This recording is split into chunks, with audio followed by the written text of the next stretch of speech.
that should be mentioned. That is that we will look for. Like as an examiner, I will like to find out whether you have explained it properly or not. Like it is your choice whether you would like to write it in a more elaborate way or not, so that your choice. But at least within that elaborate, if it is a descriptive one, like you have written it very elaborately, then at least those things should be there. Like the points should be there within that elaboration, within that description. Are you getting my point? Like if you are writing it in point wise, just you are mentioning few things. So from the question, and I think you will be able to understand if it is written that you have to describe, you have to explain. So little bit of explanation is needed. Some example if it is there. So you give those examples, and if it is mentioned that you have to list out, you have to point out. So from there you have to mention the points, you have to make a list of points in this way. Oh, okay, ma'am. Ma'am, actually, some yeah, in this humanities type of paper, it is difficult to understand how much we have to write or how, so that it will It is not actually, satisfy the examiner. no, it is not like that. You have to like you are not writing like we have done in when we used to answer questions on history and all. That you don't have to do. What you have to do, like the things that should be there, that we are searching for in your answer, that is the thing. Like there are some points or there are some things that should be there as an answer. Okay, so when you are answering something, so please mention those things. You don't have to write stories, you don't have to fill papers only. Don't think that it should be very lengthy and it should be very descriptive. It's not like that. Whatever description you give, if you want to write something, then also the points that you is Pranay, please mute. Just listen to me. So, Pranay, please mute yourself. Background noise is coming.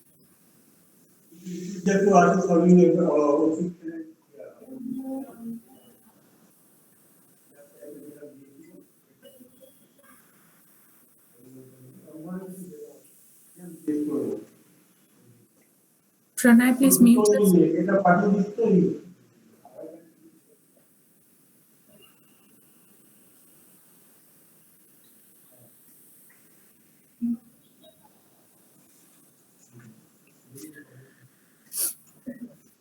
I think you have got the answer. Yes, ma'am. Okay. So today we will learn what is MBO, management by objective.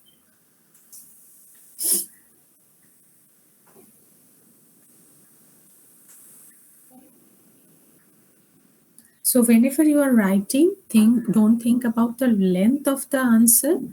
Think about the content. What are the things you are writing? That is much more important. What is the content? Is there any content in your writing that the examiner will try to find out? So don't think about the length, rather give your importance to the content of the answer. Whether it is properly mentioned, whether there was a scope to give some example, whether you have given some example or not, whether there was a chance to give some uh, diagram or in a graphical pattern, if you can put that. So do that, do all these things. So that is important.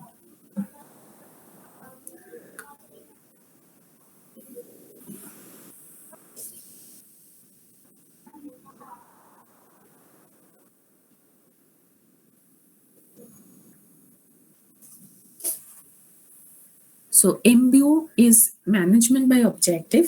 It is a part of performance appraisal system. We have learned performance appraisal. Performance appraisal means when we are working in an organization, your performance will be measured, it will be evaluated. So performance under the performance appraisal system, this management by objective is there. MBO is more than performance appraisal. It's a construct for managing the entire organization. Its breadth includes the organization's vision, values, strategies, goals, and performance management. So, when we are talking about MBO, it is including many things like it is touching the value, the vision, the strategy, the performance as well. So, it is actually including many things of the organization. So, MBO begins with managers at the top of the company setting goals. So, MBO is starting from where? It is starting from the manager at the top of the company who is setting the goal. Then the manager and the employees at each successively lower level develop their own goals.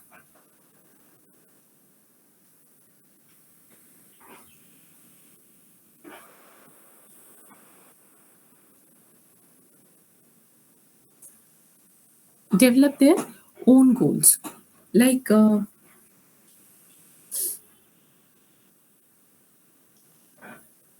traditional goal setting, I think I have only explained like traditional goal setting in your section. I suppose. Anyways, in case of traditional goal setting, we have seen that the superior is the topmost position. The person who is at the topmost position, he is deciding the goal, and then it will be followed by others. Now, then managers and employee at each successively lower level develop their own goals. Employees' goals are designed to support the goals of their own managers. In this way, the entire organization is linked together in the pursuit of objectives. The focus is on outcomes that are clear, specific, measurable, supported by action plans, benchmark, dates, and deadlines.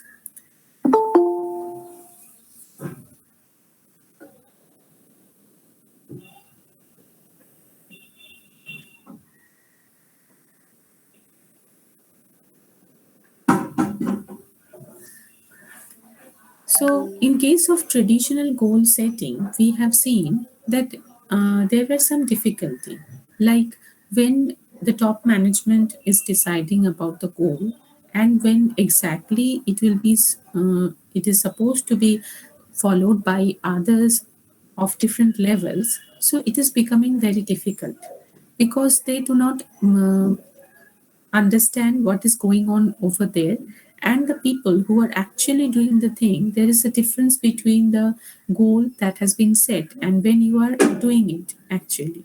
So a lot of problems that we can find in traditional goal setting. So the solution of that was MBO, and in this case we are actually including everybody, and that's why the goal will be accepted by everybody. It will be easy to accept. So the focus is on outcome that are clear, specific, measurable, and supported by action plans, benchmark, dates, and deadlines. All aspects of the goal setting process also apply to the employee's personal and developmental goal, such as building their skills or knowledge base. So, what we are doing, like when we are setting goals, we are keeping in mind the employee's own goal. That means we are talking about the individual goal.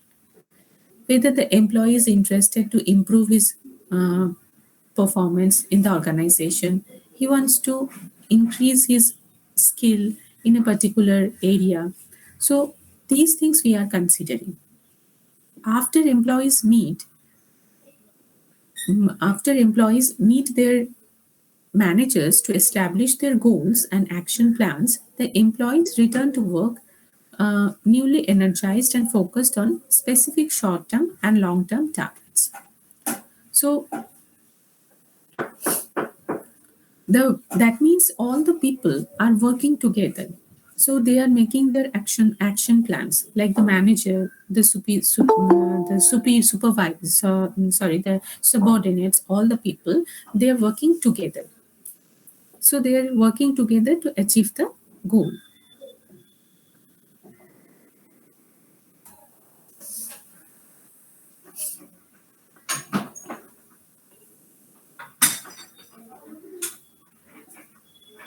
Simultaneously, their managers monitor the employees' performance. So we have all together set some goals, and what are the action plans will be there.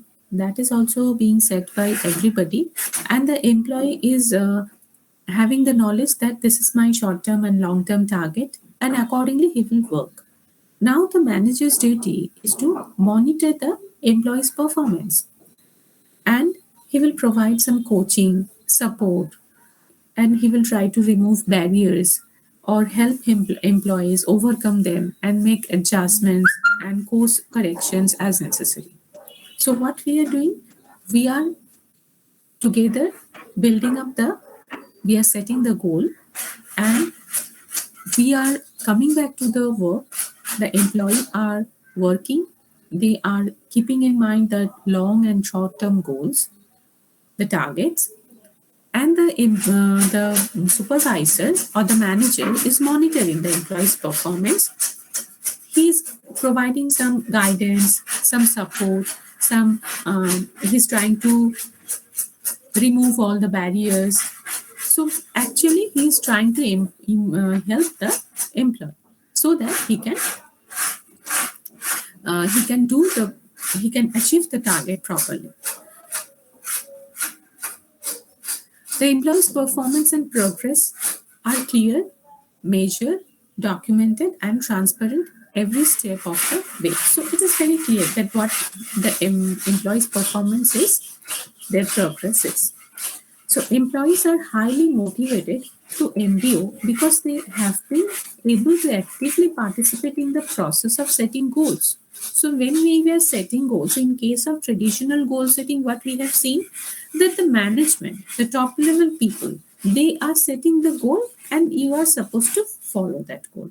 And there is many problem related to the acceptance of that particular target, and there is some problem related to the thing that we are like the goal that we are setting, and ultimately actually when we are trying to implement it, so there is some problem related to implementation and acceptance. So these types of problems are there. But in case of MBO, what we can see, like all the people from different levels, they are participating in the process of setting goals. So they know that they are doing it. They are setting the goal for themselves. So they are participating. So they will not be having any problem in the implementation of that goal. There will not be any problem related to the acceptance of the goal. Now, employees are highly motivated. Why they're highly motivated? Because their suggestion, their views, their opinion are getting some importance.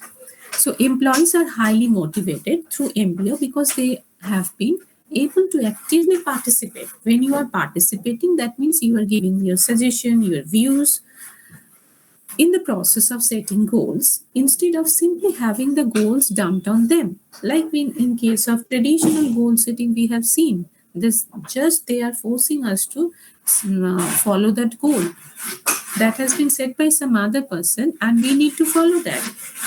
But that is not the process over here. That is the difference between the MBO and in traditional goal setting.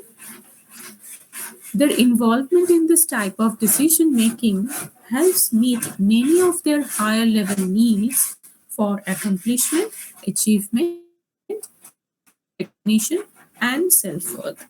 So this involvement is actually creating many good things. Like they are finding out that there different types of need they have at different level, like need of achievement, need of power. We've seen no in case of McClellan theory of need. So different like we are when we are looking for like in case of Maslow's also we have seen we have certain physiological needs, some safety security needs we have, but when we are moving forward, so we are looking for some self-esteem, actualization, all these things. So there we are looking for some self-recognition, some achievement that we are looking for. So that will be achieved when you will be involved in the decision making process. Mbo brings a wide range of advantages to the appraisal process. It helps to build relationship between manager and employee. Yes, it is developing relationship because we are very closely working together. It helps. It fosters a comfortable climate in the workplace. MBO, like why it is comfortable when you will be participating in the decision making process, in the goal setting process. So you can't have any grievance against your supervisor, isn't it? Because you have accepted it when we were in the process. So now you don't have any grudge, you don't have any grievances, don't have any acceptance problem. So there is a comfortable climate in the workplace. MBO has built an atmosphere of respect and trust within a given department and beyond. Because managers work directly with employees to identify and solve problems. So they're working together. And when not only they're setting goals together, this manager is helping you to achieve the goal.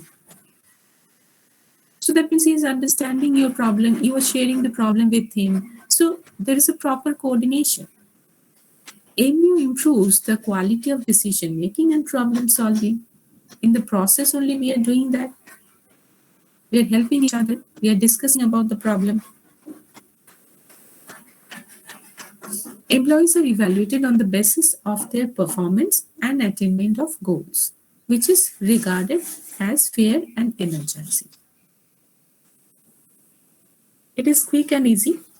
Performance evaluation forms associated with MBOs are a breeze to complete. Typically, they spell out each objectives as established at the beginning of the cycle and then provide a space for manager to summarize the result.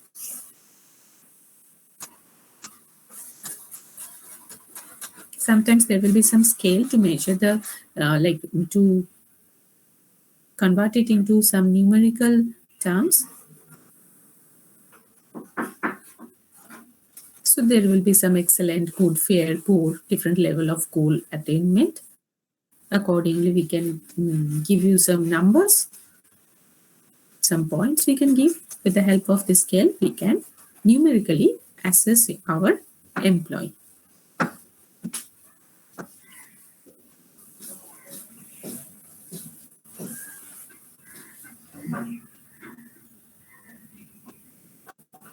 Ma'am, next week you only will be doing a class, or Jyoti ma'am will be also doing a class? Ma'am? Uh, she's having a class on the next week now. In the next week, she is having classes with you.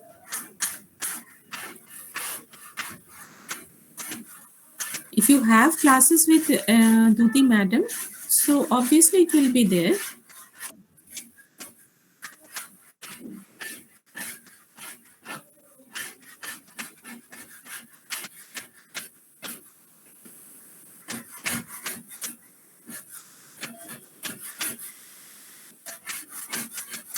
I have classes on Wednesday and Friday. Wednesday will be holiday, I think, on 26th it is. So it will be holiday. But 28th we can do the class.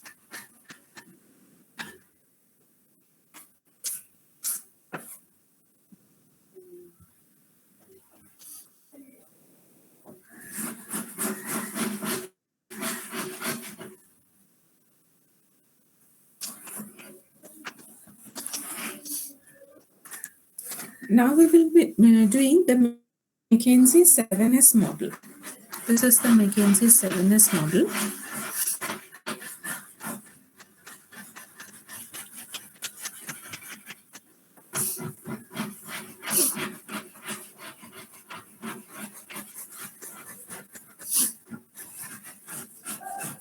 Mckenzie 7S is a tool that analyzes firms' organizational design. So we are talking about organizational design by looking at 7 key internal elements. So it has been developed by a company that is Mckenzie, and this is a tool that is, with the help of this tool, we can analyze a firm's organizational design. And there are 7 elements. So the name is Mckenzie 7S model.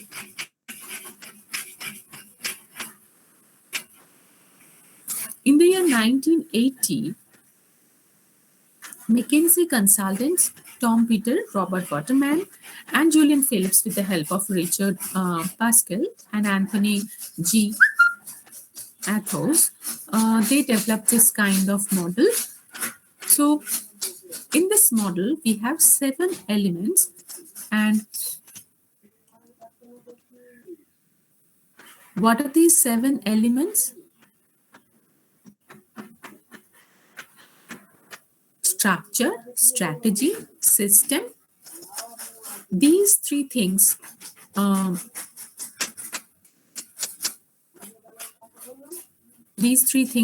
there, and with that, skills, style, staff, and shared values.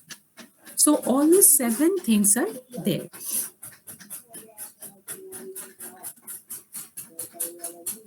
The structure, strategy, and systems.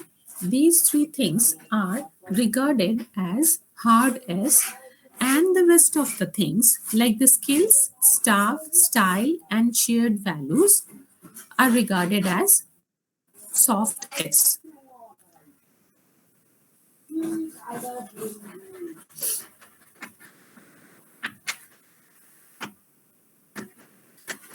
Now, this is the framework. With the help of this framework, we can facilitate the organizational change.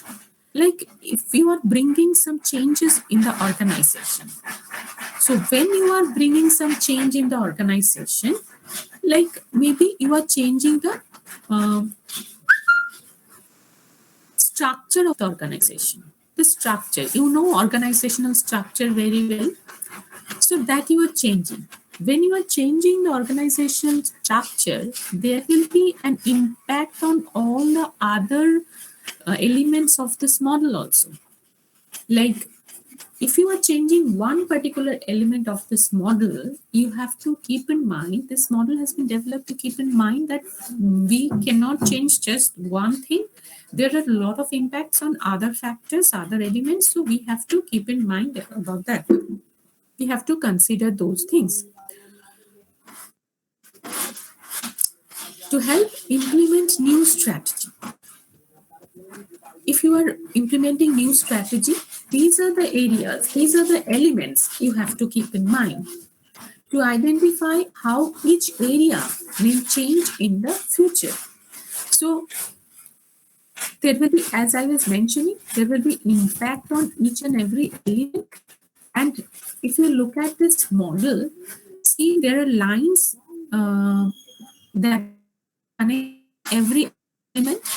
I mean, they are very much connected to each other. There is interaction, connection between all these, among all these elements.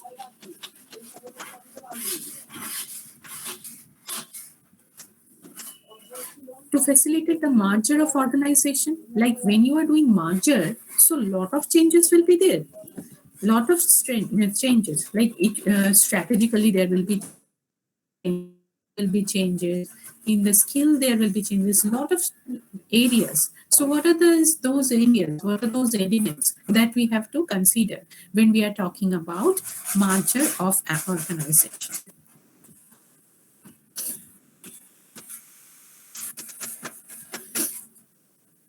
McKenzie's model, the 7 areas of organization are divided into strategy, structure, and system. These are the hard elements that are much easier to identify and manage when compared to soft elements. On the other hand, soft elements are a little bit difficult to find out, although harder to manage, and foundation of the organization are more likely to create sustained competitive advantage. So, strategy, structure, and system, these things we will be able to find out very clearly, very easily. And when we are talking about the other elements, that is little bit difficult to identify. Now, each and every element we can talk about, like strategy. Strategy, we know under this planning, when we have learned planning, there are different types of plans we have done. There we have done strategy. Now, what is strategy? Strategy is a plan developed by a firm to achieve sustained competitive advantage. So, we want to get some competitive advantage.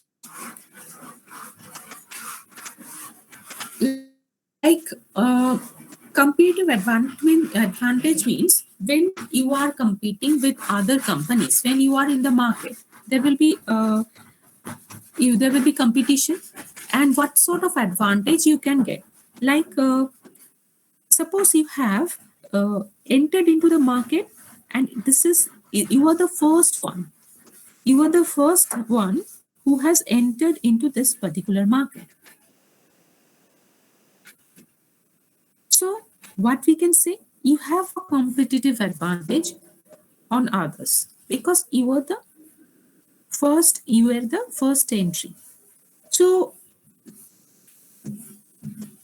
you can actually target all the customers because now after your entrance, again some people will get into that business, but maybe not now, but after some time, people will enter into the business, but there will be a permanent position of yours in the mind of the customer that you were the introducer of this particular product.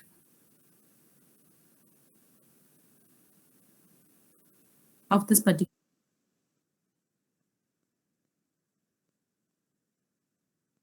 Amul butter. So whenever we talk about butter, we say Amul butter because Amul was the first company we have, means from our childhood we have consumed this particular product. We have never thought of any other product earlier. Nowadays we get a lot of options.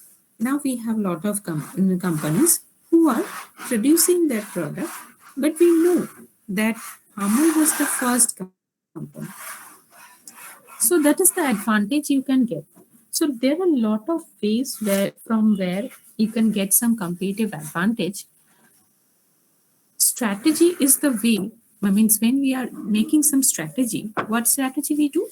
Like we want to. What is the objective of making any strategy?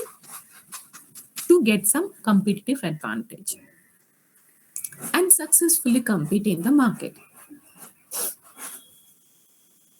In general, a sound strategy is the one that is clearly articulated, is long term, helps to achieve competitive advantage, and is reinforced by strong vision mission values.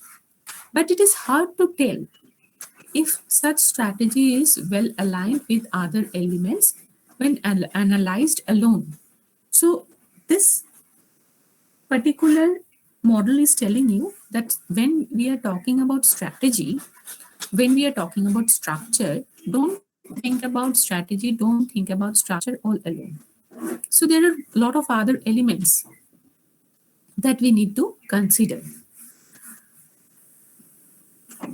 So we have to think whether the strategy that we are taking that will be aligned with those elements or not. So the key in 7S model is not to look at your company to find the great strategy, structure, system, and etc., but to look if it's aligned with other elements that I was talking about. You have developed the best strategy, but is it aligned with other elements? aligned with the other things? Is it aligned with the other things, other elements?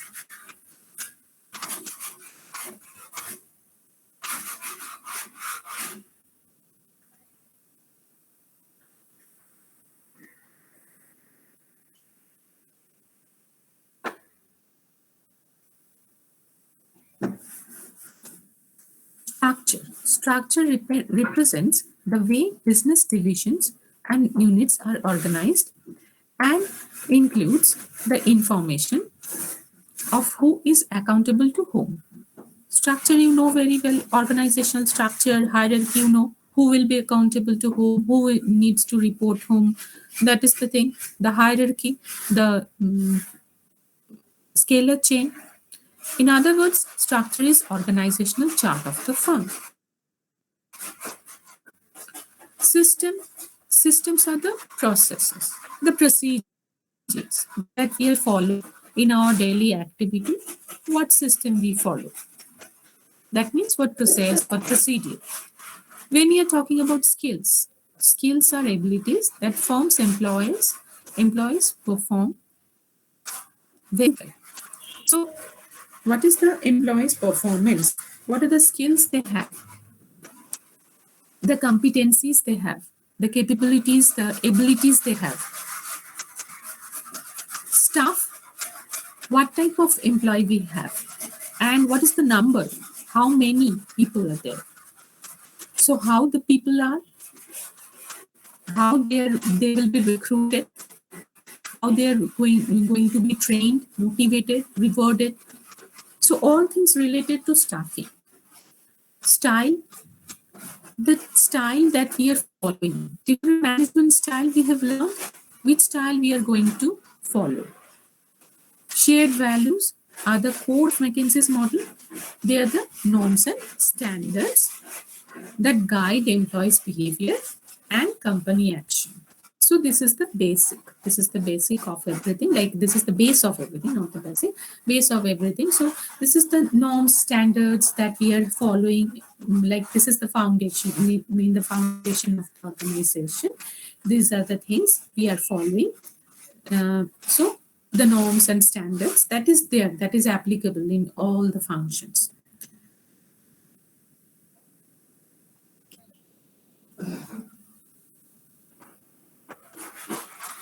So that's all about